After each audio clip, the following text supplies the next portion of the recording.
성탄 메리 크리스마스가 가까우네.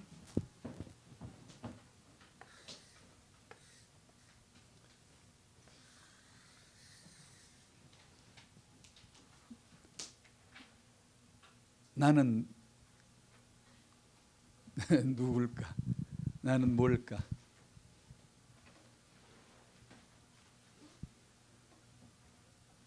생각해 보십시오. 각자가 나는 누구지? 나는 뭐지?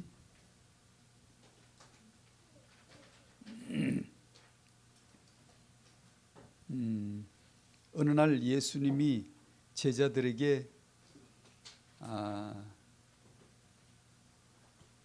그 주님이 오신 진실을 말씀하시기 시작하셨죠. 가르치시고 또 이적도 행하시고 여러 가지 사역을 하셨는데 그것이 단 줄 알았더니 그러면 됐지. 이렇게 대단하신 분을 스승으로 모시고 다니는 제자들은 한껏 어깨가 올라갔겠죠. 이 정도면 됐지. 출세했구나.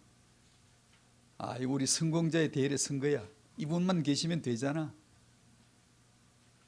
한창 재미 좋았는데 어느 날 예수님께서 제자들에게 난데없이 진실 선포를 하시죠. 나 죽으러 왔다. 나 십자가에 죽을 거다. 얼마나 놀랬겠어요? 놀라는 기색을 좀 해보세요. 그 말 많은 베드로가 대뜸 나서서 그건 안 됩니다. 그건 어불성설이, 그건 말이 안 됩니다. 왜 그렇게 해야 됩니까? 왜 그럴 리가 어디 있습니까? 지금까지 잘해 오셨는데 왜 죽는다고 그럽니까? 그 주님의 죽으심의 이유를 아직도 전혀 모르죠. 모를 수밖에 없죠. 아직 들은 적이 없고 구약을 그리스도의 십자가로 해석해 본 적도 없고 모르니까 당연하죠.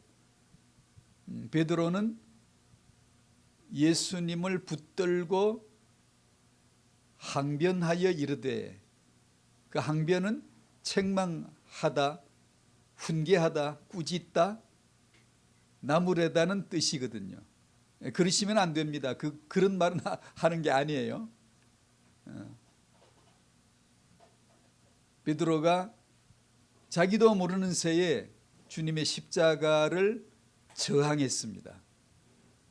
알고 보니 그 뒤에 예수님이 하신 말씀을 통해서 알았는데, 사단아 내 뒤로 물러가라고 하신 말씀 때문에 알았는데, 베드로의 그 말은 사단에 의해 조종받은 말이었음을 알게 됐습니다. 사단은 십자가를 저항합니다. 막습니다. 혼미케요. 그 복음을 못 알아듣게 하는 거죠. 그 복음을 거부하게 하는 거죠. 세상에 좋은 거 많은데 왜 교회 가서 예수 죽은 얘기 들어야 돼? 도무지 이해가 안 되잖아요. 그래서 베드로는 자기도 모르는 새 사단 하수인이 되어가지고 예수님을 가로막았습니다. 꾸짖기까지 했죠. 베드로의 나란 모습을 한번 보십시오. 우리의 나 모습을 한번 보여. 나는 무엇을 할까? 나는 누구일까? 아까는 마태복음 16장이었고 요한복음 13장에 가면 또 역시 비슷한 내용이 나오죠. 나 좀 있으면 갈 거다. 근데 너희들은 내 따라올 수가 없어. 아니, 그냥 계속 계시지요. 계속 계시면 좋은데 이제 겨우 뿌리 내릴 만한데 가신다고 그러니 이게 말이 안 되잖아요. 왜 가신다고 그러는 것이지? 또 역시 좀 속된 표현으로 깐족되기를 좋아하는 대표되기를 좋아하고 늘 나서고 늘 말이 많고 하던 베드로가 또 나서서 주님에게 이렇게 얘기하죠. 주님 어디로 가십니까? 어디로 가시길래 가신다고 그럽니까? 왜 그런데 나는 지금 따라갈 수 없다고 그럽니까? 나는 주님을 위하여 내 목숨도 버리겠습니다. 이런다. 난 주님을 따라갈 겁니다. 어디든 갈 겁니다. 내 목숨을 버려서라도 주님은 따라갈 겁니다. 베드로의 자만에 가득 찬 충천하는 하늘을 찌를 듯한 장담이 터져나왔죠.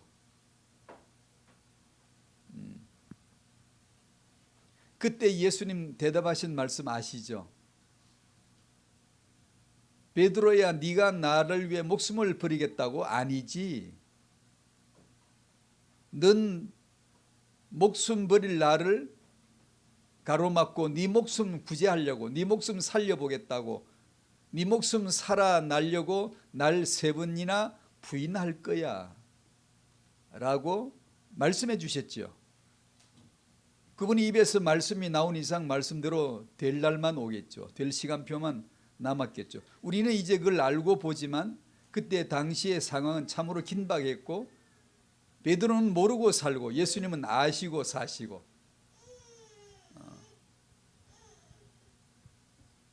난 주님을 위해서 내 목숨도 버릴 수 있어.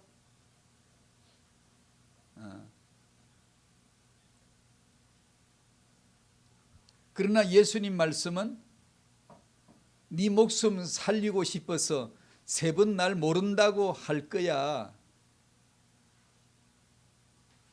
우리의 진실, 우리의 모습은 뭔지, 인류의 정난한 내 모습은 뭔지를 까발려주는 거죠. 보여주시는 거죠.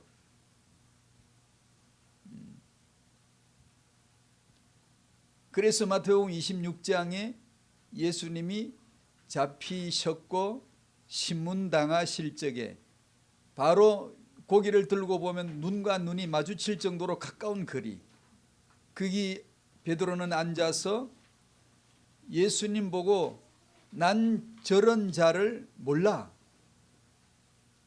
난 저 자를 알지 못해, 내가 만약에 저 자를 알면 내 벼락 맞지, 천벌 받아도 싸, 난 도무지 몰라, 맹세코 맹세하는 거죠. 저주하면서 난 저런 자를 안 적이 없어 라고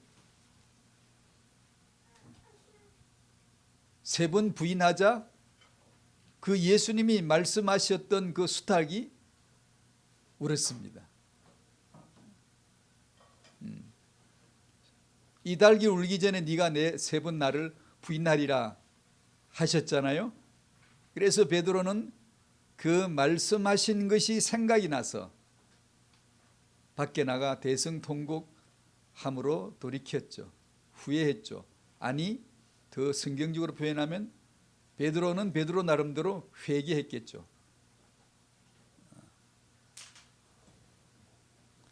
똑같이 마태복음 27장에 보면 배신한 유다는 말씀대로 깨달은 게 아니고 스스로 물러나서 자기 목숨을 스스로 끊죠. 말씀대로.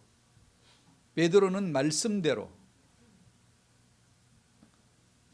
그래서 부활하신 예수님이 제자들을 찾아오셨을 적에 베드로에게 특별히 개인적으로 너 나 사랑하니? 라고 물으셨고, 사랑하는 줄 주께서 아십니다. 지금까지는 베드로는 나 자만과 장담으로 가득 찬 제자였어요. 그래서 간혹 이제 우리도 신앙의 동료들이니까, 동력자들이니까 어떤 분들이 말씀 받아서 언약을 받았고 그 언약 속에서 비전을 발견했고 충만한 희열을 가지고 나는 이런 사명을 이제 받았고 나는 이런 사명을 이룰 거다라고 아주 그냥 놀랍게 찬란한 사명을 고백하는 분들이 있어요. 제게 이메일이나 카톡으로 이렇게 보내주시면 참 공유하죠. 같이 격려하고 같이 기도하고 하긴 하는데,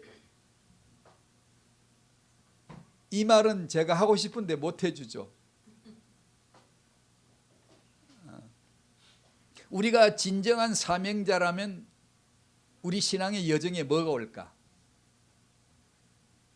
말씀대로 3번 부인함이 오겠죠.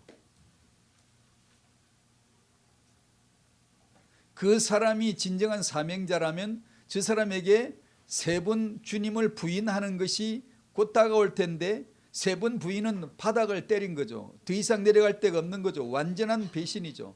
완전한 부인이죠. 더 이상 떨어질 데가 없죠. 나라는 존재는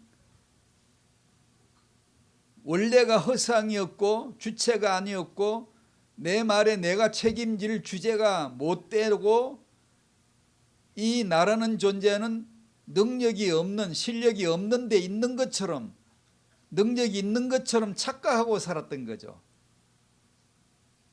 그런데 막상 세 번 부인하고 바닥에 떨어지고 나니까 참 감사한 거죠. 왜냐하면 내 주제를 제대로 본 거야. 이제 본 거야. 인본주의자나 율법주의자는 세 번 부인하고 바닥에 떨어지면 유다처럼 낭패에 빠지면 내 모습이 겨우 요거였는가? 내 수준이 이거였단 말이야. 정말 쪽팔려 못 살겠어. 내가 어떻게 하지? 부끄러움에 스스로 물러가서 사라져버리지만 말씀대로 깨닫는 자는 내가 정말 죄인 맞구나. 나는 주님을 사랑할 능력이 없구나. 라는 것을 은혜로 발견하게 되어지는 것이죠. 그래서 우리는 얼마나 감사해요. 세 번 부인하게 되는 자기 자신을 발견할 때 얼마나 감사하죠. 그래야 사명자 되지. 남을 위해서 가르치는 게 아니라 만인을 섬길 수가 있지. 내가 세 번 부인한 자가 아니면 자기는 뭔가 가져서 가르친다고 생각할 거 아니야. 만약에 제가 그렇다면 제가 설교할 때 남을 가르친다고 저들은 모르니까 내가 가르쳐 줘야지. 이런 마음으로 설 거 아니에요? 그런 설교자는 없거든. 있으면 안 되거든. 그런 종은 있을 수가 없거든요. 베드로가 세 번 부인하고 나서 세 번 주님의 사랑의 질문을 받고 세 번 사랑 고백을 하게 되어지고 그때 베드로의 한 말은 나라는 존재는 싹 빠지죠. 완전히 탈색되죠. 삭제시켜버렸죠. 없어져 버렸어. 오직 주님께서 아십니다. 그거면 됐습니다. 이 대단한 거죠. 대단한 거죠.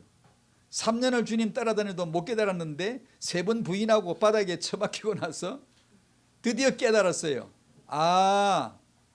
나는 할 수 있는 자가 아니구나. 말만 떠벌렸지 나는 그런 실력과 능력이 애당초 없는 자에서 라는 것을 깨닫게 되어지고 모든 것은 주님에게 있고 주님으로부터 말미암아 주님을 위하여 존재하는 것일 뿐이구나 라는 것을 알게 된 거죠.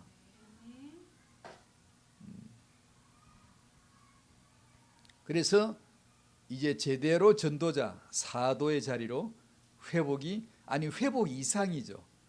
회복 이상으로 되어졌습니다.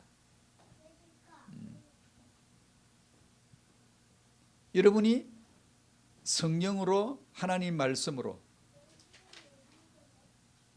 어떤 책망을 받으신다면 어떻게 하시겠어요? 참 힘들어요. 쉽지 않아요.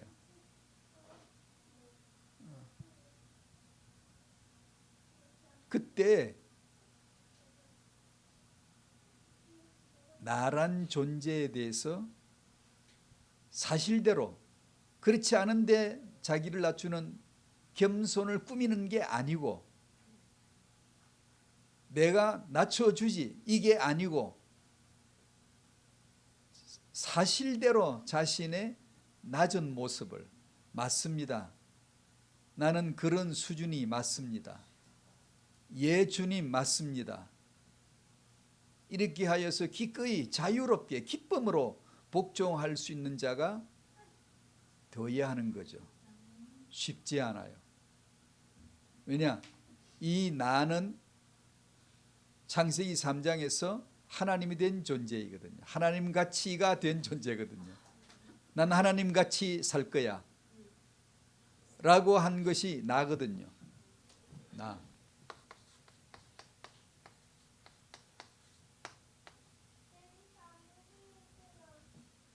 성경에서 나는 누구이시죠? 나라고 말할 수 있는 자는 하나님 한 분밖에 없어요. 존재이세요. 존재. 그 외에는 아무도 나는이라고 주제어로 주어로 자기를 쓸 수가 없어요. 피조물이에요.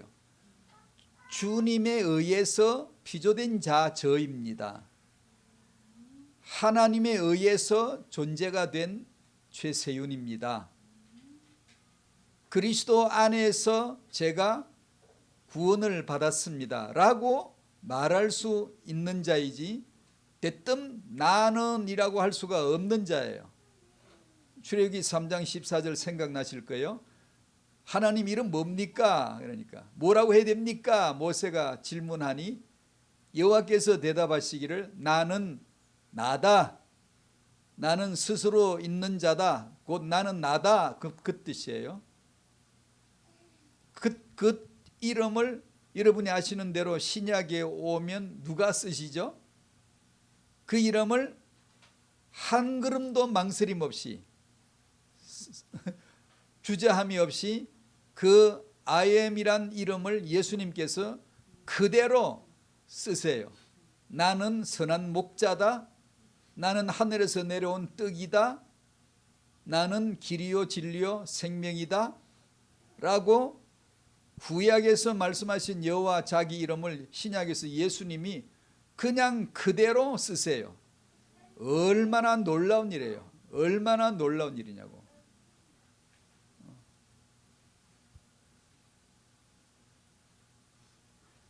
이 창세기 3장에서 인간들은 나가 되어져서 세계는 나들의 세상이 됐어요. 나들의 전부 나도 나, 너도 나, 우리가 나, 전부 다 나예요. 나 중심, 나를 기준으로, 나를 중심으로, 나를 중심처로 생각하고 그리고 세계를 본단 말이에요. 그리고 비록 내가 뭐 잘했고 못했고 그거보다 그냥 내 마음에 들어야 돼. 내 기분에 맞아야 돼. 내게 hợp족해야 돼. 우리 교회가 내 마음에 안 들면 안 좋은 교회야. 이런 나들이 교회 안에 많으면 교회가 되겠어요?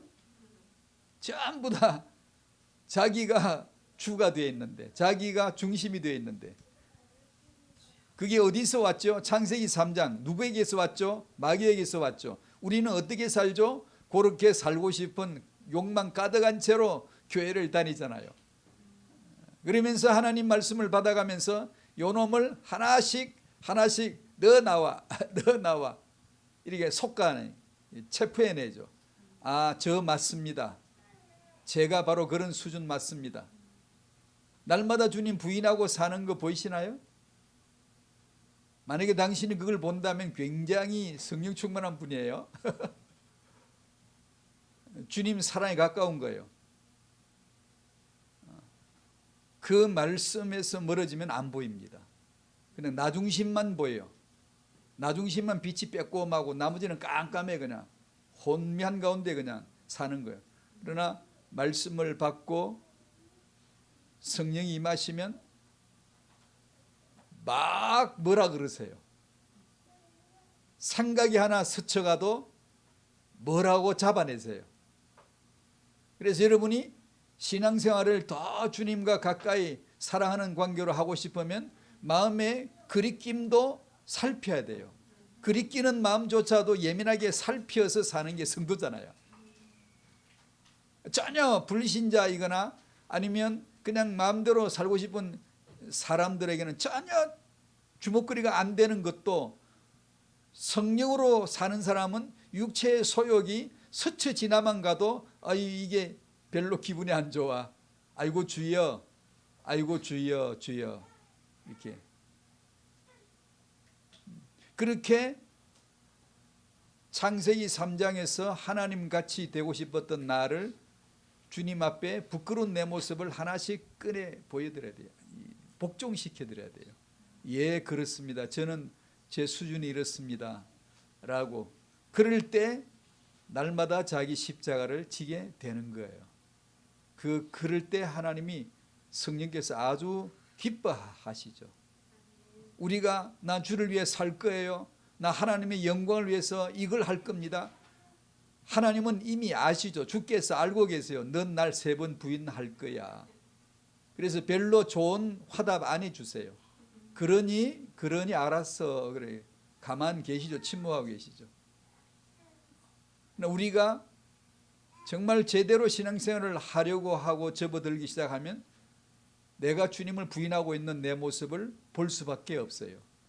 그러면 언제나 심령이 가난해져요.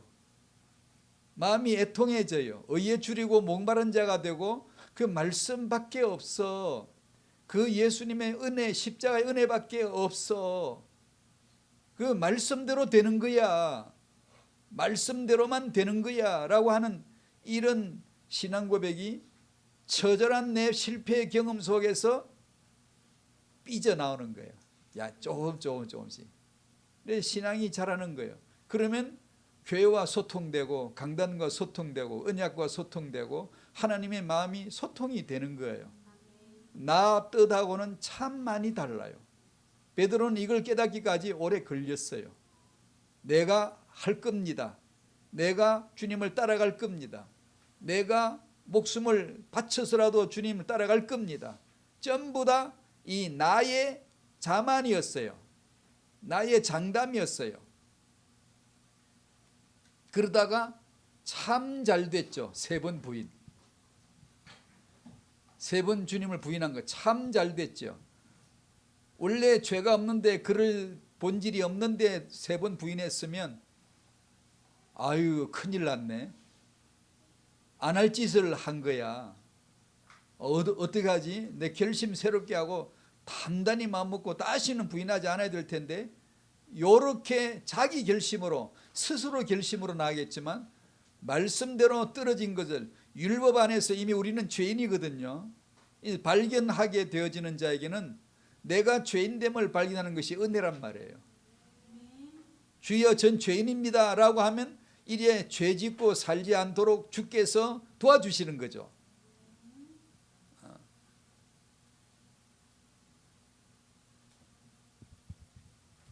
유다는 그걸 놓쳤어요.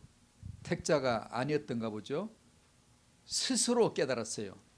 스스로 성경에 나오기를 스스로.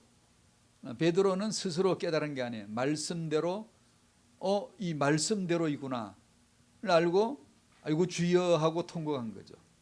그래서 예수님이 오셔서 그 베드로를 회복시켜 주셨잖아요.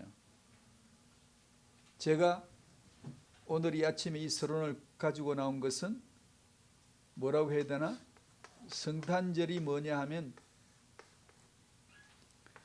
나들의 세계에 하나님같이 살고 싶어하는 나들만의 세계에 한 사람도 예 없이 나 중심으로 살거든요. 창세기 3장 출신이니까 우리 가문이 창세기 3장이니까 너희 아비 마귀라고 했으면 그 자식들은 전부 다 그 가문에 속하는 거니까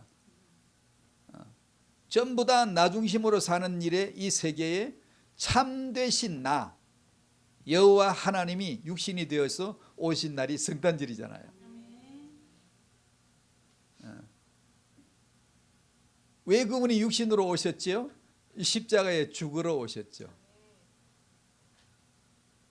정말 이건 난데없는 날벼락이에요. 유대인들이 그렇게 성질 부리고 분노한 이유를 알 수 있죠. 그렇게 능력 많고 실력 많고 아는 것 많고 누구든지 가르칠 수 있고 어떤 문제도 해결해 줄 수 있는 그분이 기대치가 저분이 뭔가 해내실 것 같아. 기대치가 잔뜩 있는데 어느 날 그 실력 좋고 능력 좋고 못하실 게 없는 분이 아무 말 한마디 없이 맥없이 꼬꾸라져서 십자가에 못 박혀 죽어버릴 때 그게 용납이 되냐고. 분노로 바뀌지. 진노로 바뀌지. 도대체 알 수 없는 수수께끼 같은 인물.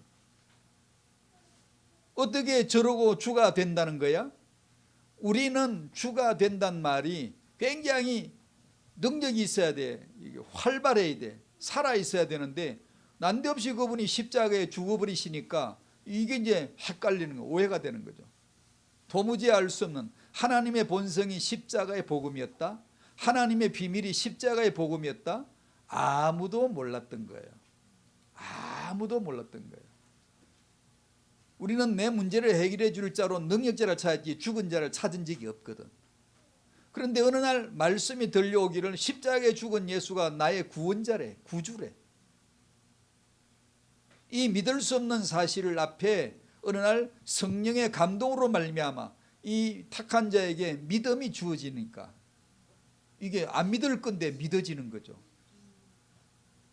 교묘하게 정말 신기하게도 어쩌면 그 사람을 그 시간에 거기서 만났담, 그 전도자를 어떻게 희한하게 인생이 꼬여가지고 절대 가볼 일 없는 그 장소에 그날 그 집회에 갔다가 말씀에 탁 걸려들었어요. 제가 그랬거든요.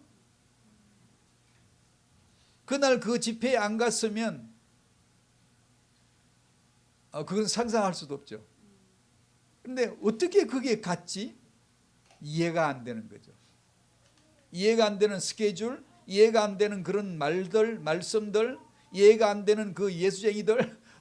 그런데 언젠가부터 주께서 아십니다. 그 주님이 저를 알고 계셨다는 거예요. 알고 계시고 제게 찾아오시고 자신을 제게 보여주시기를 시작하신 거죠. 말씀을 들려주시고 조용조용히 사뿐사뿐히 하나하나 이렇게 말씀을 열어서 믿음이 되도록, 이것이 영적 진실이다, 이것이 곧 하나님의 말씀이다, 말씀대로 되는 거다 라는 것을 주시잖아요.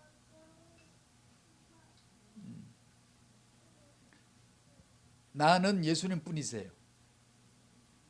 주는 예수님 뿐이세요. 나가 하나님이란 이름이에요.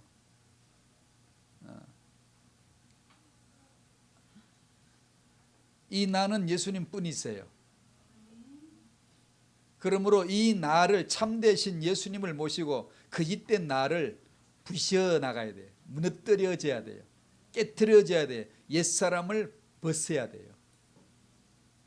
그 자아를 하나씩 깨트려져 나가게 해 주실 거예요.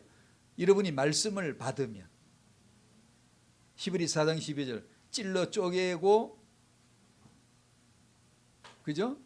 마음의 생각과 뜻을 센 빛으로 쫙 비춰버려요. 말씀 투시해버려요. 엑스레이가 투시되면 뼈가 찍히잖아요. 안 보던 뼈가 찍히잖아요. 말씀으로 쫙 비춰버리면 내가 벌거벗어져 버려요. 벌거숭이가 돼버렸어. 히브리 4장 13절에 벌거숭이가 돼. 내가 그냥 하나도 숨길 수가 없어. 말씀은 이미 알고 계시나이다. 주님께서 아시나이다. 말씀께서 아시나이다가 되는 거예요. 이게 얼마나 은혜예요. 나 중심으로 육으로 사는 자는 그게 싫어요. 자꾸 은폐하려고 그래요. 숨기려고 그래요. 부끄러우니까. 스스로 물러나려고 그래요. 그러나 여러분이 성도라면, 그리스도의 복음을 받은 자라면, 교회에 나오셨을 때 혹시 말씀이 당신을 비추어주면 더 나와야죠. 더 가까이 올 수 있는 것을 인지하고 있어야 돼요. 알고 있어야 돼요. 이걸 모르면 어떤 사람이 말씀이 자기를 괴롭히고 자기 인격을 무시한다고 생각해요. 베드로가 한때는 그렇게 생각했겠죠. 너 나를 버릴 거야. 베드로 속으로 그랬겠죠. 나를 정말 못 믿는구나. 나를 정말 겨우 그렇게밖에 안 보시는구나. 그렇게 생각했겠죠. 그러나 세 번 부인할 때 제대로 은혜 받았죠. 이게 지 모습이야. 이게 내 모습이야. 그러니 그 모습 가지고 이제 전도자 나가야 돼. 그 모습으로.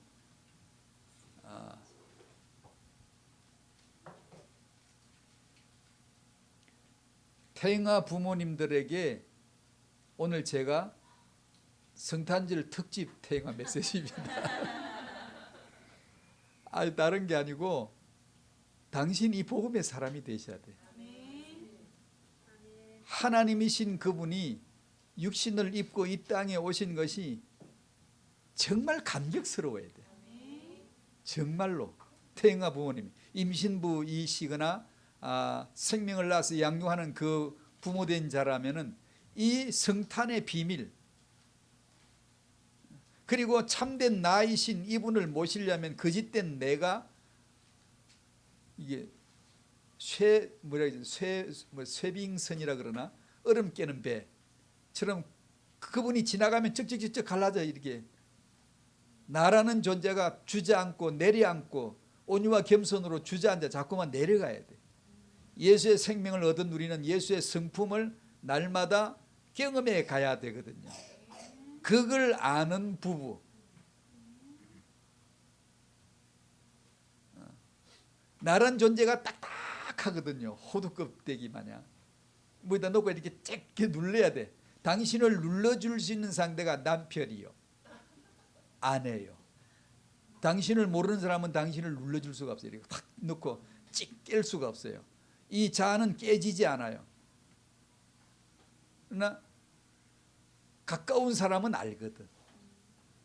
나는 나를 나로 알지만, 신으로 알지만, 나를 아는 그 사람은 당신이 신이 아니라는 걸 알거든. 허물 많고 죄 많고 수준이 한계가 있는 자임을, 피조물임을 그냥 알거든.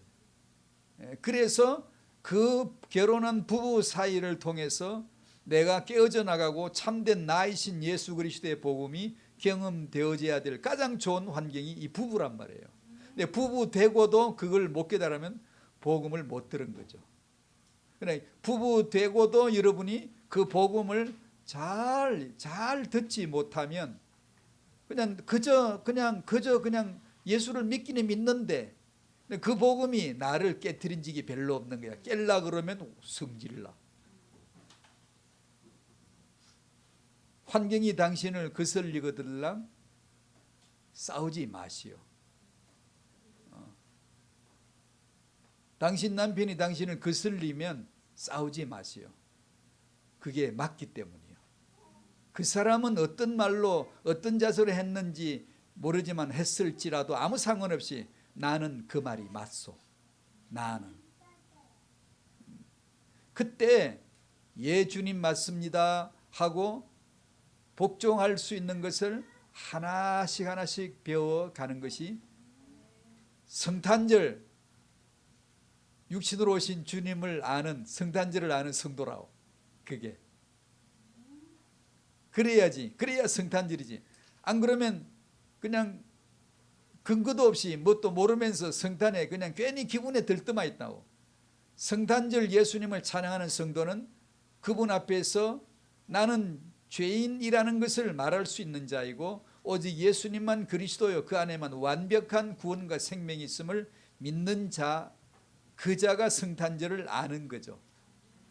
이 기쁨을 가지고 태아에게, 영유아에게 보여줄 수 있다면 이건 뭐 제대로 된 태영아 응답이죠. 그런 부모님들 되어봅시다. 이 예수 그리스도의 육신에 오심, 이 엄청난 창세전에 말씀하신 대로 그분은 육신으로 오셨거든요. 그래서 오늘 저는 이 나로서란 이 단어로 그걸 풀었어요. 창세기 3장에 나이신 하나님을 밀쳐내버리고 나가시오. 그 자리 비워달라고. 그리고 내가 그 자리에 앉았죠. 그리고 온 세월 2019년, 주후 2019년. 나중심으로 사는 삶은 너무나 익숙해져서 왜 이것이 잘못이야? 낌새를 몰라요. 왜 내가 나를 사랑하고 내가 나를 아끼는 게 이것이 왜 죄인 거야? 전혀 모를 정도로 완벽하게 익숙해졌어요. 이 나밖에 모르는 세계에 이 나를 죽이고 나를 생명으로 부활을 시키실 참나이신 예수님이 이 땅에 오신 것이다. 이 예수를 아는 태영아 부모, 그 예수를 알고 내 옛사람을 그 십자가에서 죽일 줄 아는, 거짓된 나중심으로 사는 그 기분 나쁜 거, 지금도 누구 때문에 기분이 나쁜가요? 그 나를 참나이신 예수 그리스도로 무너뜨려야 됩니다.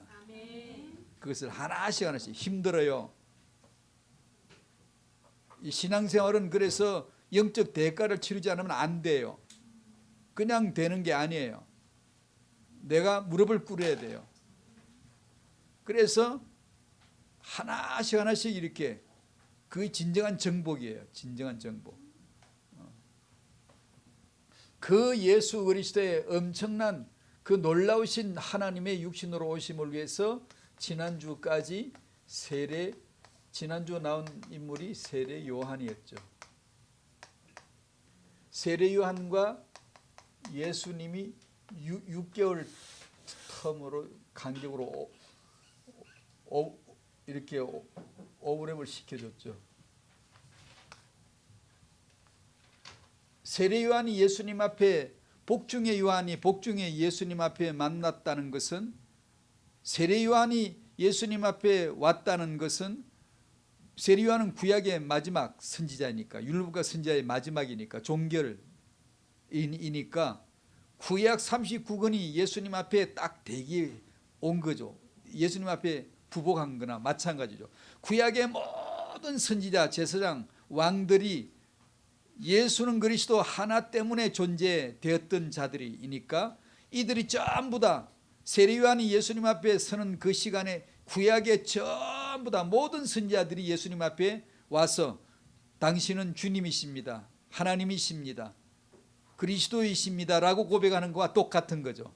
요한이, 율법의 마지막 요한이, 선지자의 마지막 선지자 요한이 예수님 앞에 대기됐다면, 부름을 받았다면, 천지 만물 다, 구약의 모든 39권 책이 다, 구약의 모든 선지자 다, 모든 예언과 계명과 규례가 전부가 다 이 주는 그리스도시요 살아계신 하나님의 아들 앞에 부름받은 거죠. 와서 부복한 거나 마찬가지죠.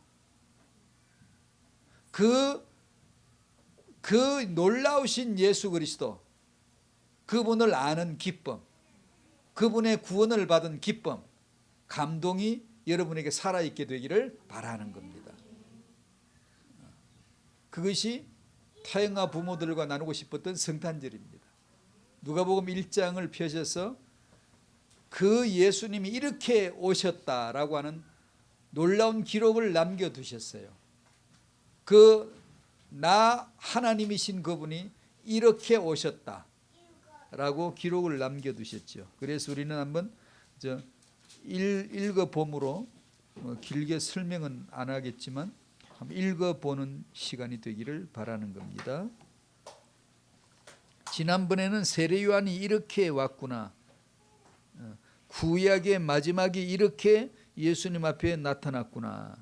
오늘은 그 모든 예언과 율법과 선지자들의 말을 모두가 다 성취하시는 한 분, 그분 예수님이 이렇게 오셨다라는 걸 1장 26절부터 45절까지 같이 한번 쭉 읽어 보시겠습니다. 시작.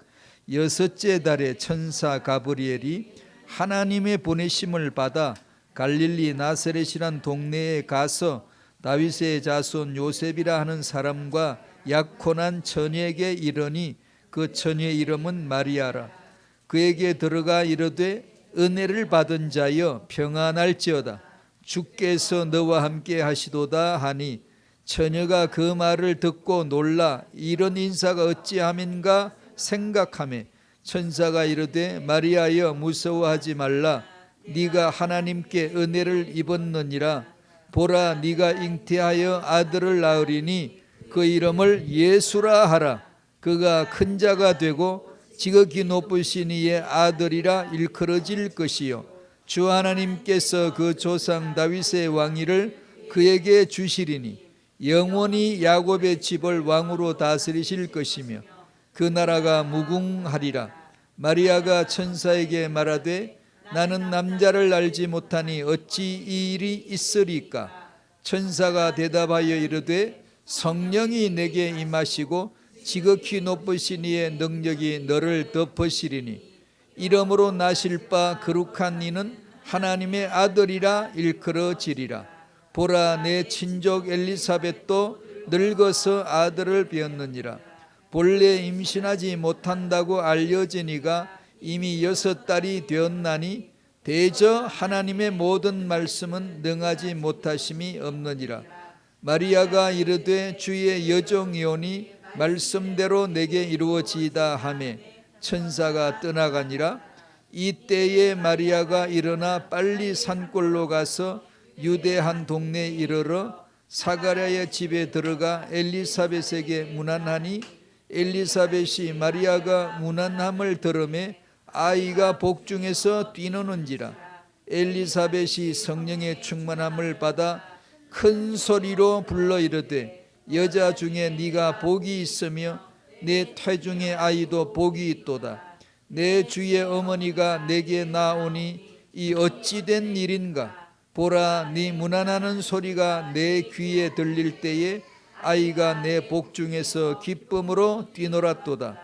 주께서 하신 말씀이 반드시 이루어지리라고 믿은 그 여자에게 복이 있도다. 아멘. 아멘. 아멘. 베드로처럼 말씀대로 되는 걸 보게 되고 마리아처럼 말씀대로 되는 걸 믿은 그 여자 복이 있는 그 여자가 되시기를 바랍니다. 우리도 태영아 임신부가 계시면 큰 소리로 찬양해 보세요. 교회에서 예배 드릴 때 찬송 부를 때 임신한 그 임신 상태에서 엘리사벳이 큰 소리로 했다고 그러잖아요. 큰 소리로. 이렇게 렘넌트를 임신한 그 성도가 예배 시간에 찬송 부를 때 아주 큰 소리로 주를 찬양하는 거잖아요. 그 예수 그리스도가 오신 주님을 찬양하는 거잖아요. 거기에 소리를 아끼겠어요? 큰 소리로 찬송하시고 그 예수 그리스도를 고백하는 그런 담대한 임신부 태영아 부모가 되시면 좋잖아요. 이 임신 6개월이 지난 엘리사벳과 이제 막 임신한 마리아가 만나서 56절에 보면 마리아가 10달쯤 함께 있다가 집으로 돌아가니라. 마리아가 150km 정도 돼요. 그 유대 동네가. 그 길 뛰어간 거예요. 이사야 7장 24절 처녀가 잉태의 아들을 낳을 것이란 그 말씀이 지금 자기한테 내려왔다고 이르렀다는 그 얼마나 놀라워요. 놀랍잖아요. 그래서 견딜 수가 없잖아요. 임신한 엘리사벳, 숨어 지내는 엘리사벳에게 뛰어가잖아요. 150km예요. 어디 갔겠어요? 빨리 걸어갔겠죠. 자동차가 있나요? 그 먼 길을 이 처녀가 달려가서 엘리사벳을 끼안지 않습니까? 구약과 신약의 포옹이라고 저는 그렇게 보거든요. 율법과 복음의 만남, 예언과 성취의 포옹이죠. 구약의 모든 선지자를 대표하는 세례 요한과 드디어 참 하나님이신 예수 그리스도 그분이 그 만나는 장면이 극적으로 표출되잖아요. 그때 엘리사벳이 큰 소리로 외치지 않습니까? 만왕의 왕 거룩하신 분 하나님의 아들 그분이 여기 오셨다고. 그래서 그걸 알아보는 내 복중의 이 아이가 기뻐 뛰논다고 그러지 않습니까? 임신부가 알아보면 아이도 알아보는 거죠. 뭐. 그래서 그 만남이 3개월 지속되잖아. 그래서 저는 궁금하긴 한데 3개월 동안 뭐 했을까? 말씀 포럼했겠죠. 이렇게 구약의 말씀이 이렇게 성취되는구나. 이 놀라우신 하나님의 비밀 그 언약을 놓고 감동스럽게 둘이 포럼했겠죠. 구약과 신약이 만나서 이 딱 맞잖아요. 딱 맞잖아요. 말라기에서 예언한 그 선지자가 지금 엘리사벳 뱃속에 들었고 구약에 말씀하신 메시아가 지금 마리아 뱃속에 들었으니 두 사람의 만남이 이 완전히 말씀의 성취의 만남이잖아요. 그런 말씀을 포럼할 수 있는 태영아 부모가 얼마나 놀라워요. 그러니 참 잘 되셨어요. 여러분은 단지 태영아가 아니라 교회를 다니는 태영아, 매주 예배를 드리고 말씀을 받는 태영아 부모이니까 얼마나 다행이에요. 그 받는 말씀마다 은혜 되시기를 바라고, 그 그리스도 한 분 때문에 감동이 있는, 그렇게 될 만큼 말씀을 받아가는 그런 성도가 되시기를 주의 이름으로 축복합니다. 성탄절날 다음 주 우리 만나기로 했나? 오늘 끝이기로 했나?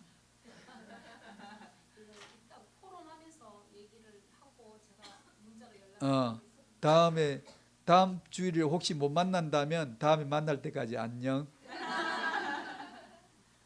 성탄절 잘 지내시고 송구영신 시간표마다 말씀 잘 받으시고 여러분의 후대에게 축복해 주십시오. 감사합니다. 하나님, 예수 그리스도가 이 땅에 오신 것을 저희는 압니다. 믿습니다. 하지만 그 크기와 그 위대함을, 그 놀라운 하나님의 계획을 아직도 너무나 미미하게 알고 있사오니 은혜로 깨닫게 해주시고, 그리스도를 아는 이 기쁨이, 이 놀라운 은혜가 점점 커지게 해주셔서 내 안에 가득 차고 후대들에게 쏟아져 들어갈 수 있도록 축복하여 주시옵소서.